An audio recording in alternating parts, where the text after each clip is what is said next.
So what's going on guys, KD's here, and for today we are taking a closer look at the top 5 best tank builds in Albion Online. So first of all, there are two types of builds, which are offensive and defensive tank builds, and in this video I will explain what that means. Then what are the best weapon and gear choices for any activity in the game that you would need as a tank. And of course that means that all of these builds will be very good for ZVZs, 5v5 and open world PvP. And then later I will explain the playstyle for each build and much more. So all in all, if you are looking for the best tank builds ever, then this is the video for you.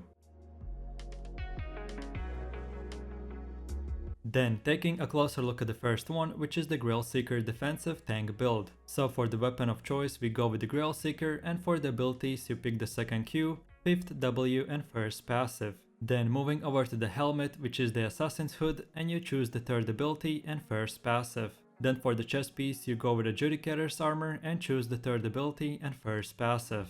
And lastly for boots you go with the hunter shoes and pick the third ability and second passive. Then for my cape of choice I pick the martlock cape, and for consumables I went with the avalonian pork omelette and resistance potions. And as this is the first build in the video, I will explain some things that will repeat in every single tank build. But in all the next builds, we will just go straight into the playstyle. So first things first, for every tank build I will go with the martlock cape, but it's optional. If you're a new player, you need to know that there are two best cape choices for tanks, which are martlock capes and Fort Sterling capes. So I personally like martlock capes more, and they are good for every single type of PvE/PvP activity, but Fort Sterling capes are better at ZVZs. So I personally always will go with the martlock cape, but just so you know, you always have the second best option, aka the Fort Sterling cape, and that will repeat for all the builds in this video. And last but not the least, you can see that all my gear is tier 8.1 with 7.2 avalonian omelette, but you don't have to worry about that because you don't have to wear such an expensive gear. So feel free to use any cheaper gear and consumables and the builds will work the same. So with that out of the way, let's move over to this build's playstyle. So as a defensive tank, your main objective is obviously to defend your teammates. Later on you will see the difference between offensive or defensive tanks, but besides the point, you have 3 weapon abilities. So your Q ability does a simple dash roll, where your character dashes and if he hits enemies, they will get knocked back.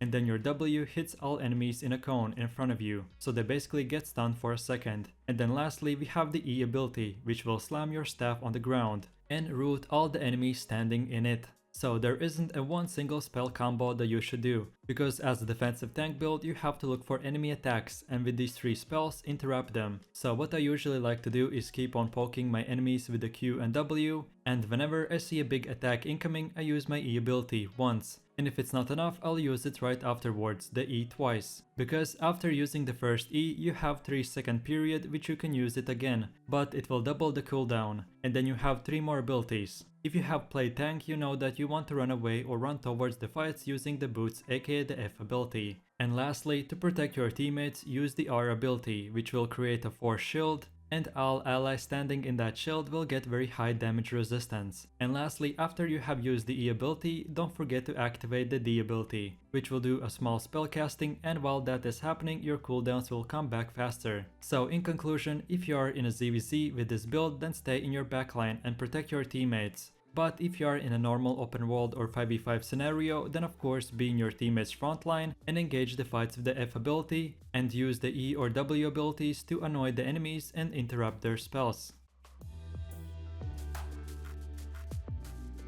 Then taking a closer look at the second build, which is the one and only Kamlan offensive tank build. So for the weapon of choice we go with the Camlann mace, and for the abilities we pick the third Q, second W and first passive. Then for the head armor, you go with the knight's helmet and pick the third ability and first passive. Then for the chest piece, you choose the demon armor and go with the third ability and first passive. And lastly for boots, you go with the hunter shoes and pick the third ability and second passive. Then for my cape of choice, I picked the martlock cape, and for consumables, I went with the avalonian pork omelette and resistance potions. Then as this is an offensive tank build, obviously your main objective is to engage and be the attacking player. So first things first, you need to know that there are 2 ways to attack an enemy with this build, and here in the gameplay I will use the spell combo on groups of mobs. So first things first, imagine that the mobs are players. So what you want to do is when you see players grouped up close to each other, use the E ability. And then if you aim it right and hit a player, it will pull all the other enemies to that one enemy you hit first. And this basically will clump up them super close to each other, so after you have used the E ability, all enemies are in one same place. So then you use the W ability and then right afterwards use the Q ability. So what this did basically with the W ability, you dash towards the enemies and root them in the ground again. And using the Q ability, you hit the ground and silence all of those enemies. So this E plus W plus Q spell combo just put your enemies in a kill zone, where now your teammates can use any ability they want and one-shot the enemy group. So for big attacks, which you coordinate with your teammates, you use the E plus W plus Q. And for smaller fights, just keep on using Q and W whenever the rest of the abilities are on a cooldown. And then lastly, we have the 3 defensive abilities. So the F ability is self-explanatory, that you use it to run into a fight or run away. And then the R ability is basically like a big reflect ability, which creates an aura, and in that radius, if enemies attack you, the damage gets reflected from you onto them. And then finally we have the D ability, aka the helmet, which by activating you become immune to stuns, slowness abilities and things like that. So when you feel big damage is about to hit you, use the R and D ability. And in conclusion, this is a very powerful ZVZ and just in general open world PvP build. And if you want to use the best of the best builds, then here it is. Then as for my third build, we have the defensive Grovekeeper tank build. So for my choice of weapons, I went with the Grovekeeper and picked the first Q, 5th W and first passive. Then for my helmet, I picked the Judicator's helmet and went with the third ability and first passive. Then for my chest piece, I went with the Guardian's armor and chose the third ability and first passive. And lastly for boots, you go with the Hunter shoes and pick the third ability and second passive. Then for my cape of choice, I picked the martlock cape, and for consumables, I went with the avalonian pork omelette and resistance potions. And then as for the playstyle, as before I explained the objective of a defensive tank, so your main objective with this build is to slow enemies and defend your team. So first of all, every single time you hit an enemy with a Q, he will get slowed for 30%. And then when you activate the W ability, it will create a big circle in which if enemies step in, will get slowed for 90%. So basically, if you drop this W in a choke point, something like this, then enemies won't be able to move from one side to another. And then lastly, we have the D ability, which can be used as an offensive or defensive ability. So your E is a dash, which if you hit enemies in a range will stun them. And as for this build, you want to keep on using your Qs whenever you can, and as soon as you see your enemies grouping up and trying to attack you in front of your teammates, use the W ability and then dash towards them with the E ability. And this W plus E should stop your enemies in their tracks and completely destroy their engage attempt. So when you are in an enemy backline, use the R ability, which will create an aura in which enemies will do 60% less damage.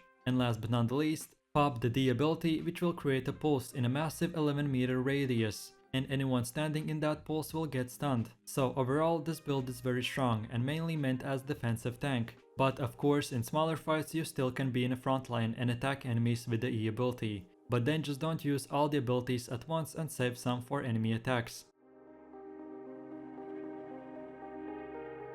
Then as for one of my last builds, we have the offensive soul sight tank build. So my weapon of choice is the soul sight, and you go with the second Q, 5th W and first passive. Then for the headgear, you pick the Judicator's helmet and go with the third ability and first passive.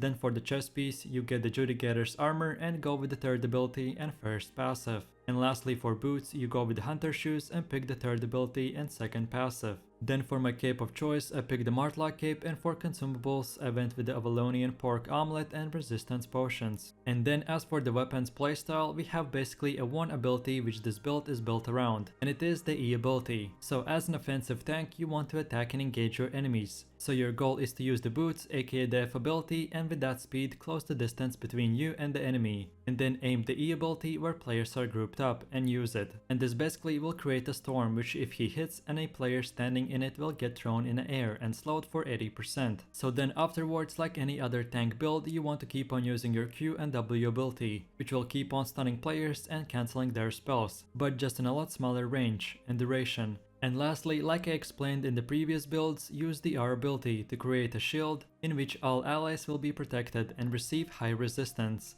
and then to attack or defend your teammates, don't forget to use the D ability, which will create a pulse in a massive 11-meter radius, and anyone standing in that pulse will get stunned. So in conclusion, this build is very powerful and you won't be going in and jumping straight into the enemies like all the other tank builds, but instead you will be able to stun and annoy enemies from a lot further distance. So check this build out and have fun.